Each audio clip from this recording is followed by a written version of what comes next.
তুমি চলে যাওয়ার পর বুঝেছি সব হারানো চিৎকার হয় না।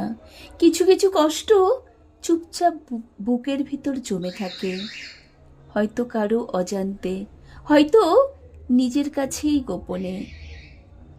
একটা সময় ছিল তোমার একটুখানি খেয়ালে দিনটা ভালো যেত, আর আজ পুরো দিন পার হয়ে যায় তোমার নামটা না শুনেই। সবাই ভাবে আমি ভুলে গেছি, আসলে আমি শুধু বলা বন্ধ করে দিয়েছি।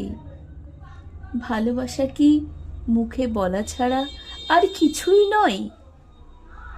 তুমি বোঝোনি আমি কতটা সত্যি ছিলাম তোমার জন্য। তাই একদিন যদি সব কিছু থাকলেও ভেতরটা খালি লাগে তোমার, জেনে নিও সেখানে আমিই থাকার কথা ছিল। সংগৃহীত কণ্ঠে আমি সুমি।